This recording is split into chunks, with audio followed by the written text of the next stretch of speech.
تمام قسم کی تعریفیں، بزرگی، بڑائی، کبریائی، عظمت، جاہ و جلال اس مالک ارض و سما، خالق کائنات کے لیے لائق اور زیبا ہے، جس نے ہمیں رمضان المبارک کا مہینہ اور ایک مرتبہ عطا کیا۔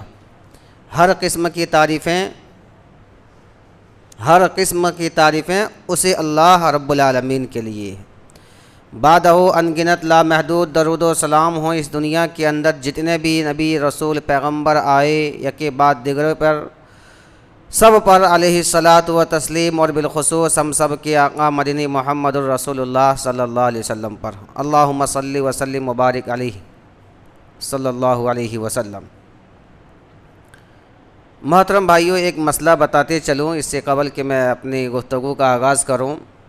دراصل کچھ ابھی ایسا ہوتا ہے، اور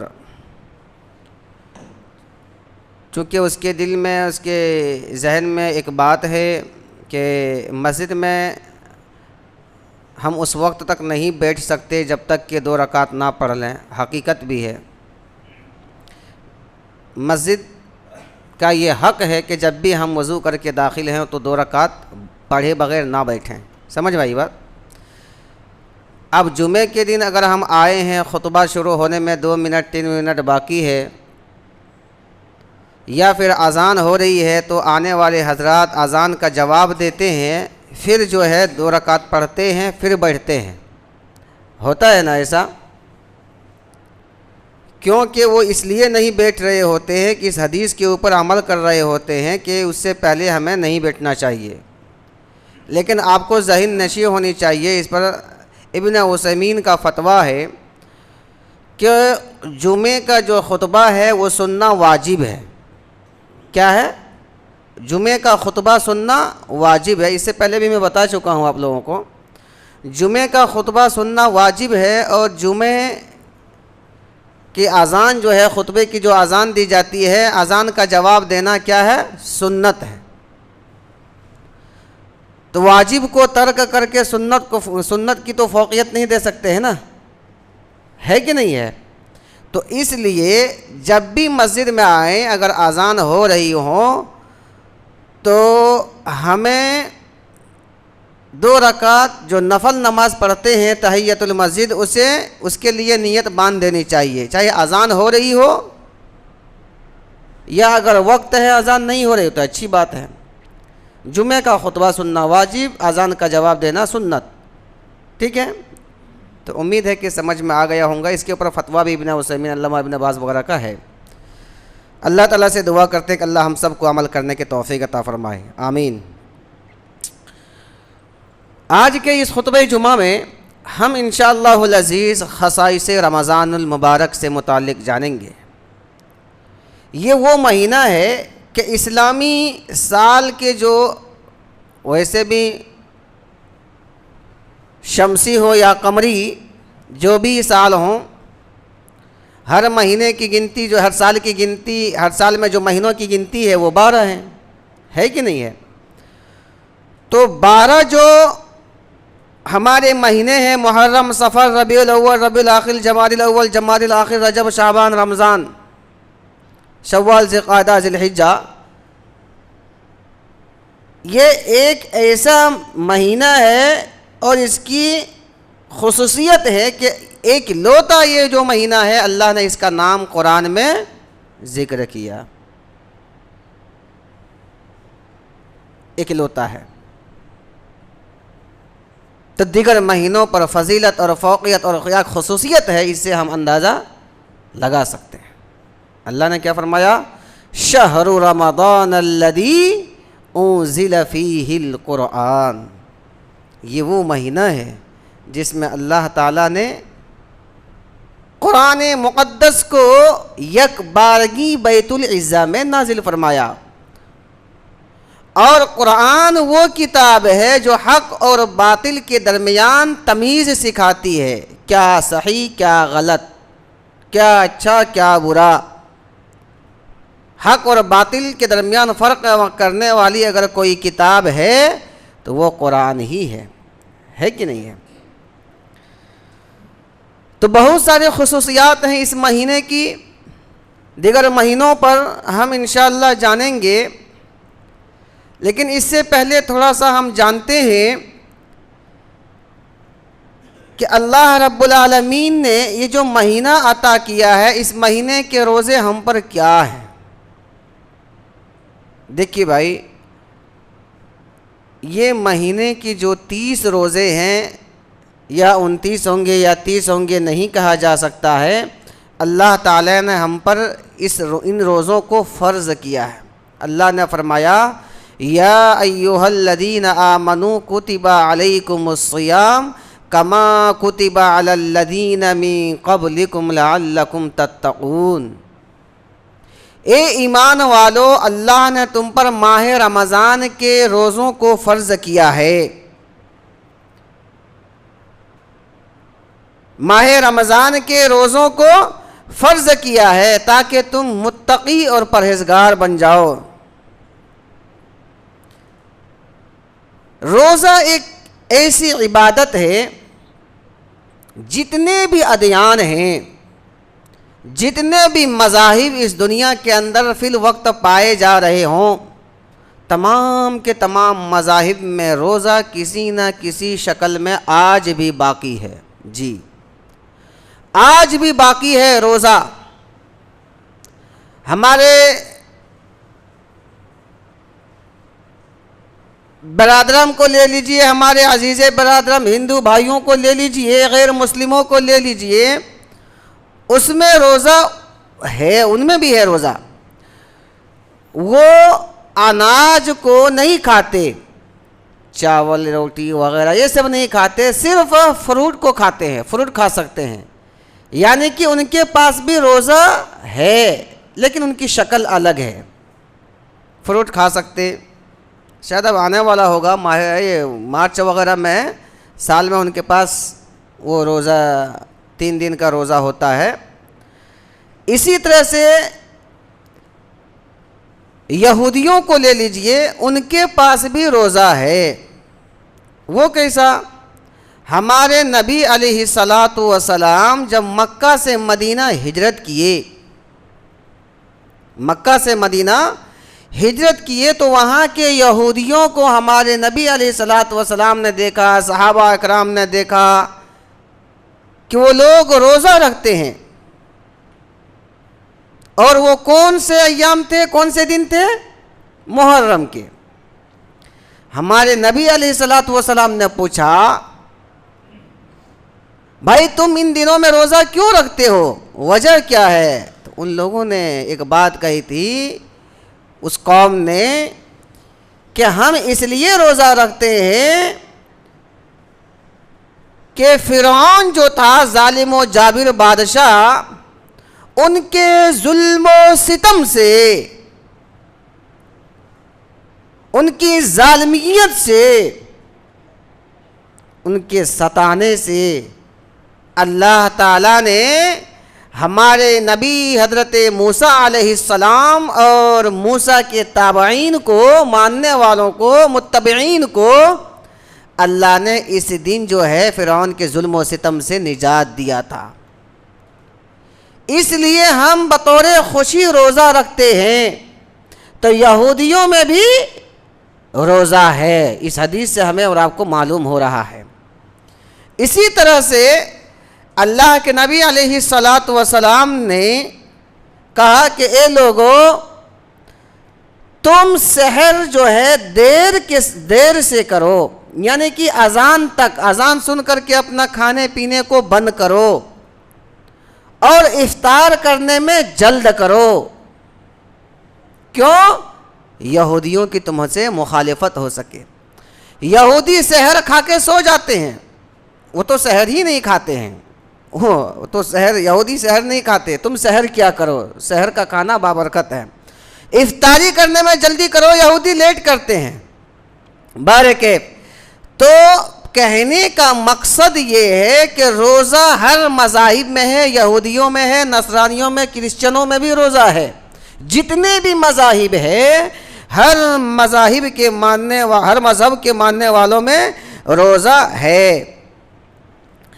ہمارے روزوں میں کیا فرق ہے اور ان کے روزوں میں کیا فرق ہے، آج ہم نے اپنے روزوں کے متعلق جانیں گے۔ میرے بھائیوں، شریعت میں روزہ جو ہے صبح صادق سے غروب آفتاب تک اللہ کی رضا کے لیے کھانے پینے اور بیوی سے ہم بستری کرنے سے رکے رہنے کا نام روزہ ہے۔ نہیں سمجھے؟ پھر سے سنیے، شریعت کے اصطلاح میں روزہ صبح صادق سے غروب آفتاب تک اللہ کی رضا کے خاطر، اللہ کی رضا کے خاطر، دکھاوا نہ ہو، رضا کے خاطر کھانے پینے اور بیوی سے ہم بستری کرنے سے رکے رہنے کو روزہ کہتے ہیں۔ کھانا پینا اور بیوی سے ہم بستری کرنا عام دنوں میں تو حلال ہے، لیکن اللہ تعالیٰ نے رمضان کے مہینے میں متعین اوقات میں مسلمانوں کے لیے انہیں حرام قرار دیا ہے۔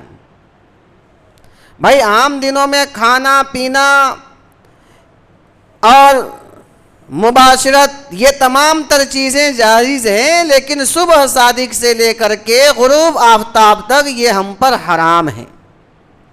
اللہ رب العالمین نے روزہ رکھنے کا حکم صرف ہمیں یعنی کہ ہم لوگوں کو نہیں دیا، بلکہ یہ ایک ایسی عبادت ہے جو پہلے بھی اقوام پر، پہلے کی جو قومیں اور امتیں تھیں ان پر بھی اللہ رب العالمین نے ان روزوں کو فرض کیا تھا۔ جیسا کہ اللہ نے فرمایا، یا ایھا الذین آمنوا کتب علیکم الصیام کما کتب علی الذین من قبلکم لعلکم تتقون۔ اے ایمان والو، اللہ نے تم پر روزے رکھنا فرض کیا گیا ہے جس طرح تم سے پہلے لوگوں پر فرض کیا گیا تھا، ویسا ہی روزہ اللہ نے ہم پر بھی فرض کیا۔ کیوں؟ اس لیے کہ ہم تقوی والے بن جائیں، اس لیے کہ گناہ سے اپنے آپ کو بچانے والے بن جائیں، اس لیے اللہ نے ہم پر روزوں کو فرض کیا ہے۔ اس آیت کریمہ سے یہ بات واضح ہوتی ہے کہ روزہ تمام ادیان سابقہ میں فرض تھا، نیز موجودہ آسمانی کتب تورات انجیل سے بھی اس کی شہادت ملتی ہے، جیسا کہ اس سے پہلے میں نے بتلایا۔ اور شہادت ملتی ہے کچھ اس طرح سے کہ روزہ ایک ایسی عبادت ہے جس کو اللہ تعالیٰ نے اپنے بندوں پر فرض کیا ہے، لیکن یہ واضح نہیں کہ روزہ رکھنے کی صورت سابقہ میں کیا تھی، لیکن اتنا معلوم ہے کہ یہود و نصارہ مقررہ اوقات میں مخصوص طریقوں کے ساتھ روزہ رکھا کرتے تھے، جیسا کہ حدیث میں بھی ہے، جیسا میں ذکر کیا کہ نبی صلی اللہ علیہ وسلم نے مدینہ آنے کے بعد لوگوں سے پوچھا تو کہا۔ تو ہر ادیان میں، ہر مذاہب کے ماننے والوں میں روزہ ہے۔ معزز حضرات، ہمیں اور آپ کو معلوم ہونا چاہیے اللہ کی حکمت اور بندوں پر اس کا بہت ہی بڑا فضل اور احسان و کرم ہے کہ اس نے روزہ کو یک بارگی فرض نہیں کیا، بلکہ کئی مراحل کے بعد ہم پر اللہ رب العالمین نے روزہ کو فرض کیا۔ ایسا ہی نہیں فرض کر دیا کہ روزہ رکھو ایک مہینے، ایسا ہی فرض نہیں کیا۔ کیسے کیا معلوم ہے؟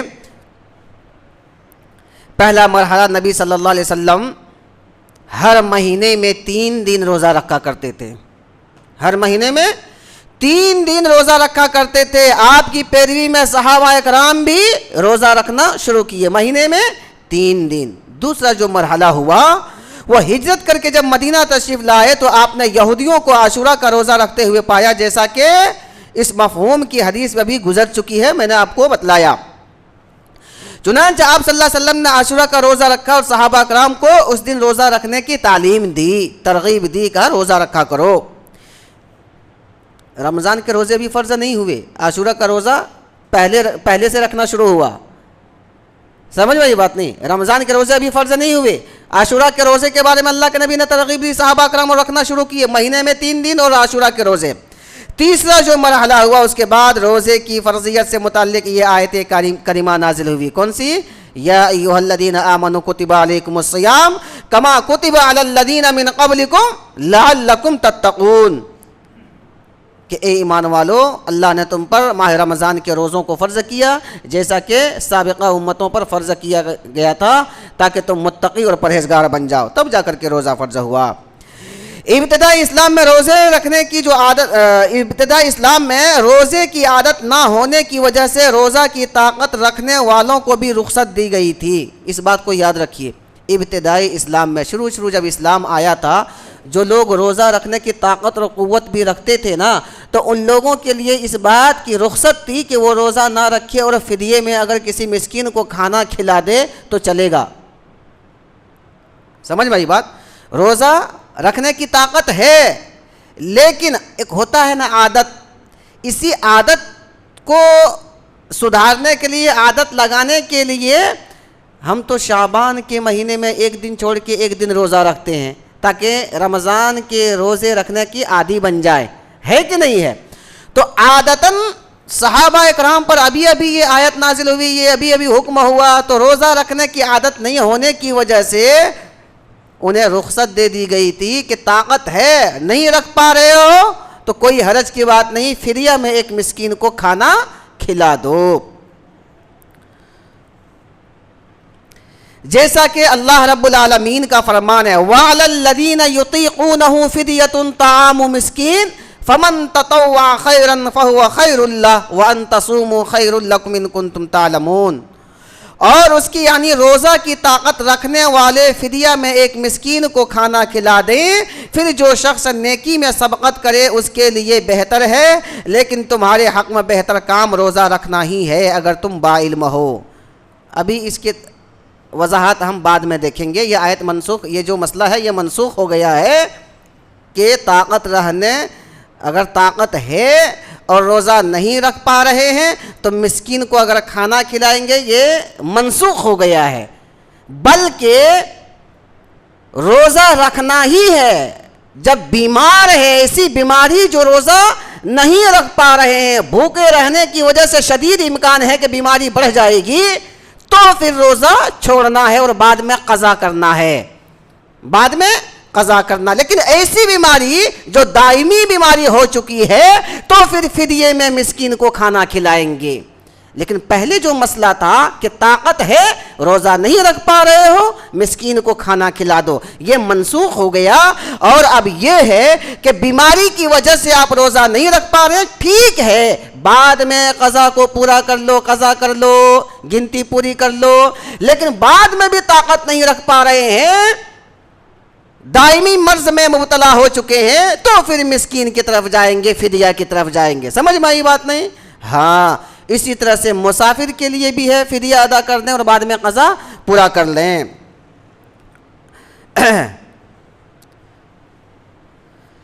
اور ایک یعنی روزہ کی طاقت رکھنے والے فدیہ میں ایک مسکین کو کھانا کھلا دیں، پھر جو شخص نیکی میں سبقت کرے اس کے لیے بہتر ہے، لیکن تمہارے لیے حق یہ ہے، بہتر یہ ہے کہ روزہ رکھنا ہی ہے اگر تم با علم ہو، علم رکھتے ہو. چوتھا مرحلہ بالآخر فرمان الہی. اللہ نے فرمایا شہر رمضان الذی انزل فیہ القرآن ھدی للناس وبینات من الھدی والفرقان فمن شہد منکم الشہر فلیصم. ماہ رمضان وہ ہے جس میں قرآن اتارا گیا، جو لوگوں کو ہدایت دینے والا ہے اور جس میں ہدایت اور حق و باطل کی تمیز کی نشانیاں ہیں. تم میں سے جو شخص اس مہینے کو پائے اسے روزہ رکھنا چاہیے. تم میں سے جو شخص، یہ آیت آ کر کے وہ بقیہ والا پیچھے منسوخ ہو گیا. تم میں سے جو اس کو پائے روزہ رکھنا چاہیے. اس آیت کریمہ میں فمن شہد منکم الشہر فلیصمہ کے ذریعے ہر صاحب طاقت یعنی مقیم عاقل بالغ کے لیے روزہ فرض قرار دیا گیا، اور مسکین کو کھانا کھلانے کا حکم روزہ کی طاقت رکھنے والے سے منسوخ ہو گیا. سمجھ میں آئی بات؟ ہم میں سے جو کوئی شخص رمضان المبارک کا مہینہ پائیں، ہم پر ہر مقیم بالغ عاقل آزاد پر کیا ہے؟ روزہ رکھنا فرض ہے. اگر نہیں رکھیں گے تو ہم گنہگار ہوں گے. اور خطبے میں ہم جانیں گے روزہ خوروں کے کیا انجام ہوتے ہیں. سمجھ میں یہ بات نہیں؟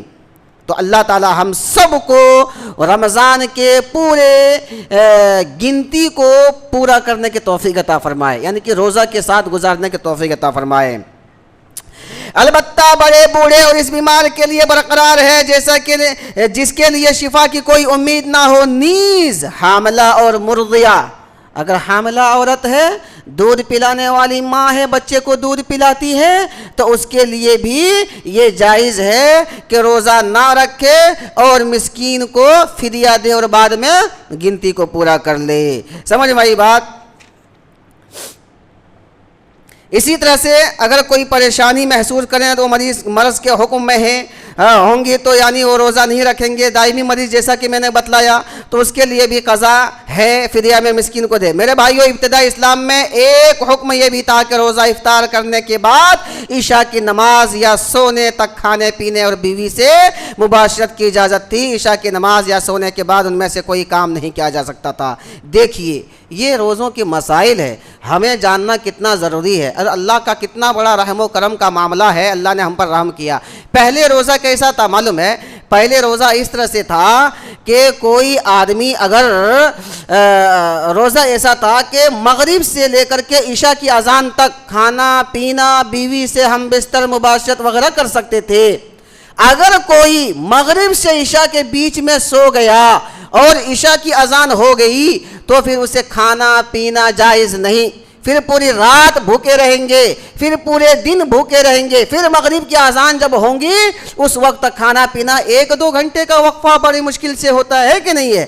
1-1.5 گھنٹے 2 گھنٹے کا وقفہ لے لیجئے، اتنا ہی وقفہ ملتا ہے، وقت ملتا ہے مغرب سے عشاء تک۔ تو ابتدائی دور میں روزہ ایسا ہی تھا، ایسا ہی تھا، کھانے پینے کی اجازت صرف مغرب سے لے کر کے عشاء تک، عشاء کے بعد سوئے ختم، نہ کھا سکتے نہ مباشرت وغیرہ کر سکتے، کچھ بھی نہیں۔ یعنی مسلمانوں پر عشاء کی نماز کے بعد سے یا سونے کے وقت سے لے کر اگلے دن کے سورج ڈوبنے تک روزہ رکھنا فرض تھا، جس کی وجہ سے مسلمان بہت پریشانی محسوس کرنے لگے اور حد درجہ کمزور ہو گئے۔ حد درجہ کیا ہوئے؟ کمزور ہو گئے، جیسا کہ صحیح بخاری میں ایک واقعہ موجود ہے، آئیے دیکھتے ہیں۔ حضرت براء بن عازب رضی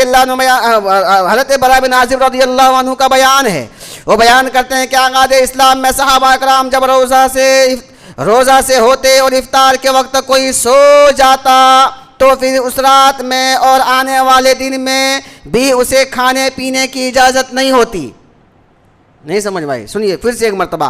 حضرت براء بن عازب رضی اللہ عنہ بیان کرتے ہیں کہ آغاز اسلام میں صحابہ اکرام جب روزہ سے ہوتے اور افطار کے وقت کوئی سو جاتا، دن میں کام وغیرہ کرتے، افطار کے وقت کوئی سو جاتا، پھر اس رات میں اور آنے والے دن میں بھی اسے کھانے پینے کی اجازت نہیں تھی تا پھر شام ہو جاتی۔ ایک مرتبہ ایسا ہوا کہ قیس بن صرمہ انصاری رضی اللہ عنہ بھی روزے سے تھے، قیس بن صرمہ انصاری رضی اللہ عنہ بھی روزے سے تھے۔ جب افطار کا وقت ہوا تو وہ اپنی بیوی کے پاس آئے اور ان سے پوچھا کہ کیا تمہارے پاس کچھ کھانے کے لیے ہے؟ قیس بن صرمہ کیا کہتے ہیں؟ اے میری بیگم، اے میری محترمہ، کیا تمہارے پاس کچھ کھانے پینے کے لیے ہے؟ انہوں نے کہا اس وقت تو کچھ نہیں، اس وقت تو کچھ نہیں ہے، لیکن میں جا رہی ہوں، کہیں سے لاتی ہوں۔ ان کی بیوی نے کیا کہا؟ میرے سرتاج ابھی تو کچھ بھی گھر پر کھانے پینے کا نہیں ہے۔ اللہ اکبر، کیسے دور تھا صحابہ اکرام، اور کیسے روزہ، رات بھر پورے دن بھر روزہ اور کھانے کے لیے کچھ بھی نہیں ہے۔ ہمارے پاس نعمتیں بھری پڑی ہیں، اللہ کا فضل اور اس کا احسان عظیم ہے، پھر بھی ہم روزہ خور ہیں، روزہ نہیں رکھتے۔ اللہ سب کو روزہ رکھنے کی توفیق عطا فرمائے۔ کیا کرتے ہیں قیس بن صرمہ؟ اے میری بیگم محترمہ، کھانے پینے کے لیے کچھ ہے؟ کہتی ہیں میرے سرتاج گھر پر کچھ بھی نہیں ہے، لیکن میں جا رہی ہوں، دیکھتی ہوں ادھر ادھر ادھار وغیرہ کسی سے قرض وغیرہ لے کر کے تیار کرتی ہوں، تھوڑا رکیے۔ اللہ اکبر، لیکن میں جا رہی ہوں، کہیں سے لاتی ہوں۔ پھر دن بھر کے کام کی تھکان سے قیس بن صرمہ کی آنکھ لگ گئی، قیس بن صرمہ کی آنکھ لگ گئی، بیوی گھر سے نکل گئی۔ جب ان کی بیوی واپس ہوئی تو انہیں سوتے ہوئے دیکھا تو کہا افسوس تم محروم ہی رہے، افسوس تم بھوک سے نڈھال ہو گئے تھے اور تجھے نیند نے آ لیا۔ میں تو لالی ہوں کھانے پینے کا سامان، تم افسوس ہے کہ تم محروم رہ گئے، یعنی کہ پھر رات بھر نہیں کھا سکتے، دن بھر نہیں کھا سکتے، پھر اذان ہوگی مغرب کی تب تم کھاؤ گے۔ اللہ اکبر، کیسے صحابہ تھے، کیسی بیویاں تھیں، افسوس تم محروم ہی رہے میرے سرتاج۔ اب دیکھیے دوسرے دن وہ بے ہوش ہو گئے، کیا ہوئے؟ بے ہوش ہو گئے۔ اس کا ذکر نبی صلی اللہ علیہ وسلم سے کیا گیا تو اس موقع سے یہ آیت نازل ہوئی، احل لکم لیلۃ الصیام الرفث الی نسائکم، تمہارے لیے رمضان کی راتوں میں اپنی بیوی سے صحبت کرنا جائز کر دیا گیا۔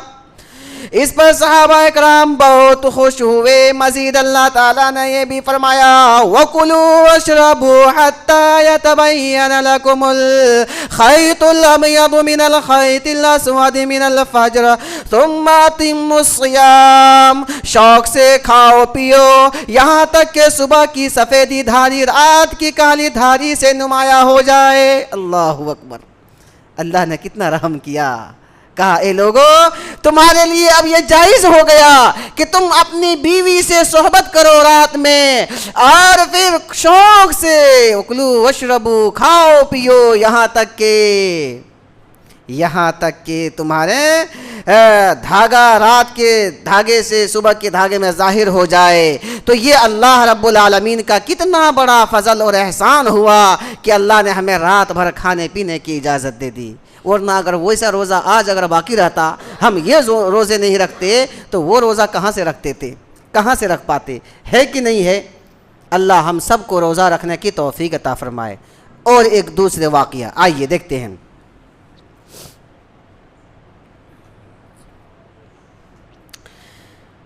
یعنی صبح صادق اور صبح کے کاذب میں فرق نمایاں ہو جائے۔ اس آیت کریمہ کے شان نزول کے بارے میں ایک دوسرا واقعہ بھی ہے۔ بیان کیا جاتا ہے کہ حضرت عمر فاروق رضی اللہ تعالی عنہ نے اپنے بیوی سے ہم بستر ہو کر پریشان ہوئے، اور اس وقت یہی قانون نافذ تھا کہ رات میں ہم بستر نہیں ہو سکتے۔ نبی صلی اللہ علیہ وسلم تک یہ واقعہ پہنچا، حضرت عمر بہت زیادہ پریشان ہوئے، رو رہے تھے، استغفار کر رہے تھے۔ پھر آپ صلی اللہ علیہ وسلم نے فرمایا، یہ آیت نازل ہوئی، احل لکم لیلۃ الصیام الرفث الی نسائکم ہن لباس لکم وانتم لباس لہن، الآیہ۔ آئیے دیکھتے ہیں اس کا ترجمہ، سورہ بقرہ آیت نمبر 187، کہ روزے کی راتوں میں اپنے بیوی سے ملنا تمہارے لیے حلال کیا گیا، تمہارا لباس ہے، تم ان کے لباس ہو۔ تمہاری پوشیدہ خیانتوں کا علم اللہ تعالیٰ کو ہے، اس نے تمہاری توبہ قبول فرما کر تم سے درگزر فرما لیا، تمہاری توبہ قبول فرما کر کے۔ اللہ اکبر، کیسے جلیل القدر صحابہ ہے جن کے شان میں اللہ تعالیٰ قرآن کی آیت نازل فرما رہا۔ 17 مقامات ایسے ہیں جو حضرت عمر رضی اللہ عنہ کی چاہت اور اللہ کی چاہت ایک، 17 مقامات پر اس طرح سے اللہ نے عمر کے لیے قرآن کی آیت نازل فرمائی ہے۔ عمر جو چاہتے تھے ویسا ہوا، سمجھ میں آئی بات؟ تو اللہ نے فرمایا تمہارے لیے جائز ہے، اور تم نے جو پریشان ہوا، جو تم سے خیانت ہو گیا، جو غلطی ہو گئی، اللہ نے اسے درگزر کر لیا، یعنی کہ معاف فرما دیا۔ تمہیں ان سے مباشرت اور اللہ تعالیٰ کی لکھی ہوئی چیز کو تلاش کرنے کی اجازت ہے، تم کھاتے پیتے رہو یہاں تک کہ صبح کا سفیدی دھاگا رات کے سیاہ دھاگے سے واضح ہو جائے، پھر رات آنے تک روزے کو پورا کرو، یعنی سورج ڈوبنے کے فوراً بعد افطار کر لیا کرو۔ اللہ کے نبی صلی اللہ علیہ وسلم نے فرمایا میری امت کے لوگ اس وقت تک خیر پر باقی رہیں گی۔ کس پر؟ خیر پر باقی رہیں گے جب تک کہ سحر میں لیٹ اور افطار میں جلدی کریں گے، سحر میں لیٹ اور افطار میں جلدی کریں گے تو خیر پر باقی رہیں گے، اور سحر میں جلدی اور افطار میں لیٹ اگر کرنے لگے، الٹا گنگا بہنے لگے گا، تو سمجھ لو کہ میری امت کے لوگ خیر پر باقی نہیں ہے۔ اس لیے تو جو کرتے ہیں نا وہ کبھی اس کو چاٹ رہے ہیں، کبھی اگربتی کے مٹی کو چاٹ رہے ہیں، چھی چھی چھی چھی، ہاں، سور اور کتوں کو نہاتے دیکھا، ان پانیوں کو پی رہے ہیں، ان پانی کو پی رہے ہیں۔ اور ہماری ماں بہنیں مسلمان نازیہ شازیہ نام والی جا کر کے ان پانی میں ڈبکیاں لگاتے ہیں، یہ خیر پر باقی ہے؟ خیر پر باقی نہیں ہے۔ اللہ نے کہا پھر ہم اس کے ہر نیلے پیلے چادروں کے سامنے جھکا دیں گے۔ میرے در کو اگر تم چھوڑو گے پھر تمہیں ہر نیلے پیلے چادروں کے سامنے جھکا دیں گے، سمجھے نہیں؟ اس لیے امت خیر پر نہیں ہے۔ کیوں؟ اگر ہم امید کرتے ہیں کہ خیر پر ہو، افطار میں جلدی نہیں کر رہے ہیں، سحر میں لیٹ نہیں کر رہے ہیں، سحر میں جلدی افطار میں لیٹ کر رہے ہیں، پھر ہم یہ توقع رکھتے ہیں کہ خیر پر باقی رہیں گے؟ ہو ہی نہیں سکتا۔ نبی کی حدیث جو ہے اس حدیث سے آگے ہم بڑھ سکتے کیا؟ نہیں۔ جب تک کہ وہ افطار میں جلدی اور سحر میں لیٹ نہیں کریں گے امت خیر پر باقی نہیں رہیں گے۔ اس لیے مسلمانوں، میرے بھائیوں، آپ کو پریشان ہونے کی ضرورت نہیں ہے، سمجھے؟ پریشان ہونے کی ضرورت نہیں ہے۔ تو دعوت دو اس بات کی کہ نبی صلی اللہ علیہ وسلم کی یہ حدیث ہے، جلد افطار کرو اور سحر کرنے میں لیٹ کرو۔ اذان سن کر کے بلال کی اذان تک سحر کھانا ہے، بلال کی اذان سن کر کے سحری شروع کرتے تھے اور فجر کی اذان تک کھاتے تھے صحابہ اکرام، اور پھر مغرب کی جو اذان ہوتی ہے ہوتے ہی افطار کیا کرتے تھے۔ ہم سب کو دعوت پہنچانی چاہیے۔ میرے بھائیوں، آئیے آگے دیکھتے ہیں۔ روزے کی فضیلت سے متعلق بہت ساری احادیث ہے، چند ایک ذکر کرنا میں مناسب سمجھتا ہوں، اور خطبہ مسنونہ کے بعد میں نے آپ حضرات کی خدمت میں یہ حدیث پاک پڑھی ہے۔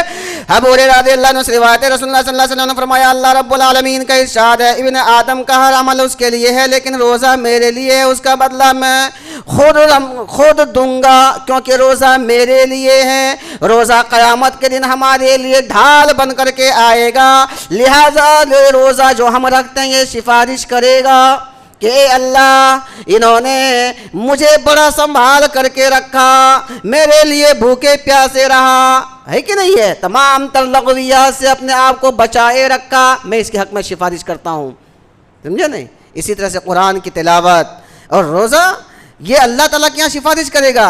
لہذا جب تم میں سے کوئی کسی کے روزے کا دن ہو تو وہ فحش گفتگو نہ کرے، نہ شور و غل کرے۔ اگر کوئی تمہیں گالی دے تو انہیں کہہ دیا کرو، انا صائم، میں روزے کی حالت میں ہوں، میں تم سے زیادہ بکر نہیں کر سکتا۔ سمجھ میں بات نہیں؟ انا صائم، میں تم سے زیادہ بک کی باتیں نہیں کر سکتا، میں روزے کی حالت میں ہوں۔ عام طور پر یہ فطری تقاضا ہوتا ہے کہ آدمی بھوکے پیاسے رہے تو غصہ زیادہ آتا ہے کہ نہیں ہے؟ آپ لوگوں کو آتا کہ نہیں آتا؟ مجھے تو آتا ہے، سمجھ میں آئی بات نہیں؟ اس لیے تھوڑا سا کم ہی سوال وغیرہ کیا کریں، ایسی بات نہیں ہے میرے بھائیوں۔ الحمدللہ دینی سوالات اگر ہے تو بالکل کر سکتے ہیں کبھی بھی، لیکن یہ ایک بات بتا رہا ہوں کہ سب کے ساتھ ہوتا ہے، زیادہ اگر کوئی کرے، یہ ہمارے روزمرہ کے ڈیلی یہ چیز پیش آتے ہیں، اس لیے میں بتا رہا ہوں۔ انہیں بتا دیں کہ بھائی میں روزے کی حالت میں ہوں، زیادہ میں آپ سے بات چیت نہیں کر سکتا، اور اگر کچھ زیادہ ڈسکس کرنا ہے مغرب کے بعد آؤ، ہم دیکھ لیں گے، سمجھے نہیں؟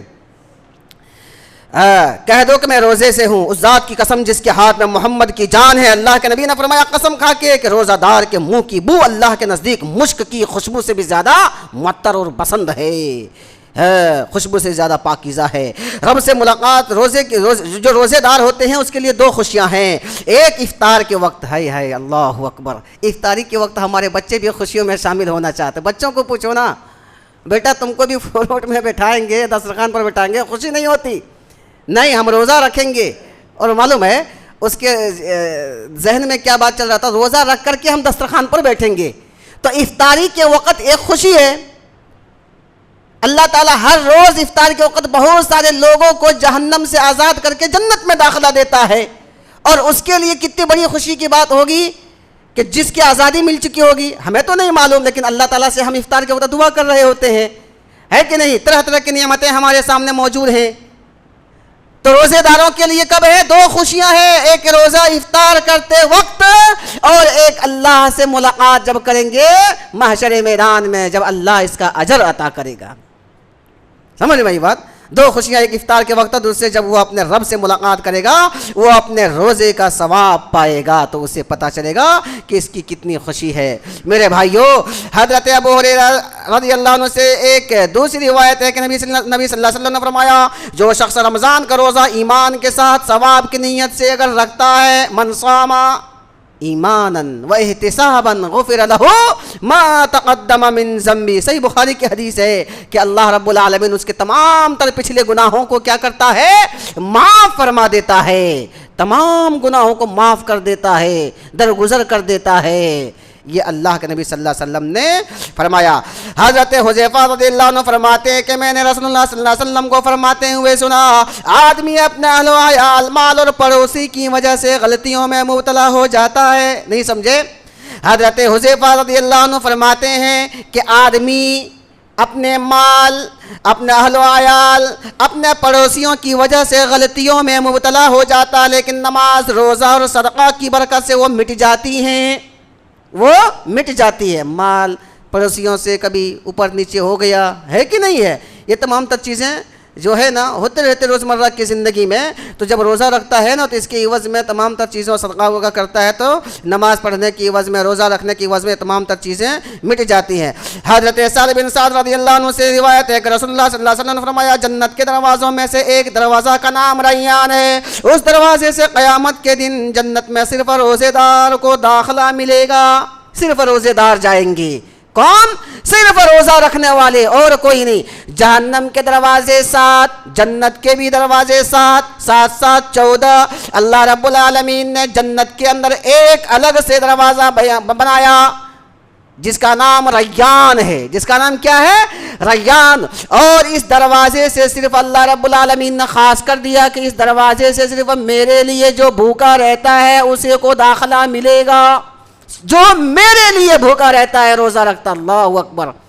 جہنم کے 7 دروازے، جنت کے 8 دروازے، لیکن ایک ایسا دروازہ ہے الگ سے اللہ نے بنایا، 8واں دروازہ ریان نامی، جو صرف اور صرف روزے داروں کے لیے۔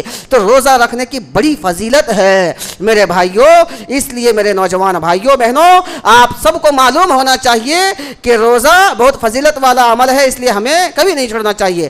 حضرت ابو سعید خدری رضی اللہ عنہ سے روایت ہے کہ رسول اللہ صلی اللہ علیہ وسلم نے فرمایا، جو بندہ اللہ کی راہ میں ایک دن کا روزہ رکھتا ہے، اللہ تعالیٰ اس کے روزے کی وجہ سے اس کے چہرے کو جہنم سے 70 سال کی مسافت تک دور کر دیتا ہے۔ ایک روزے رکھتا ہے، اللہ رب العالمین اس ایک روزے کی برکت سے 70 سال ان کے چہرے کو، 70 سال کی مسافت اتنا جہنم سے اس کے چہرے کو دور کر دیتا ہے۔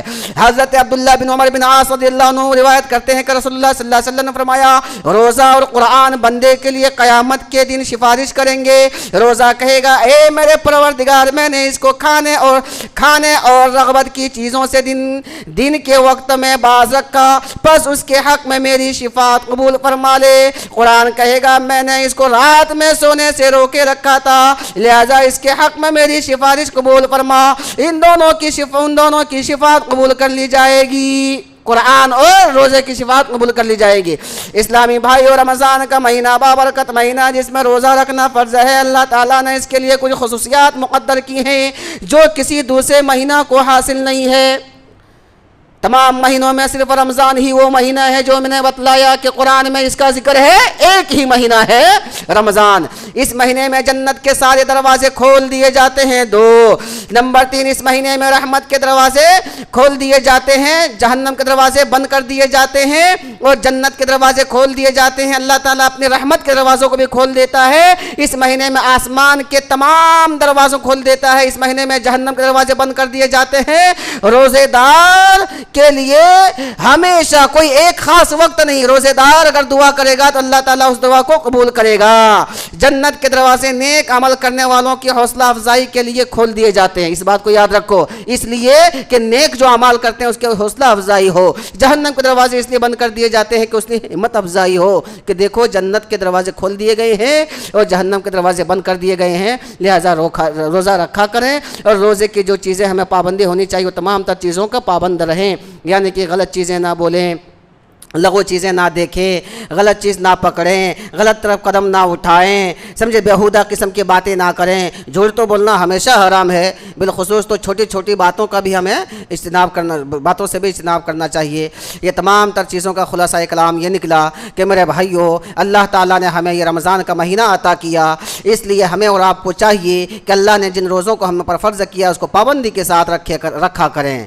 اور اللہ تعالیٰ سے دعا کرتے ہیں کہ باری تعالیٰ ہم تمام مسلمان بھائیوں کو پورے رمضان کے مہینے کو روزوں کو رکھنے کی توفیق عطا فرما دے۔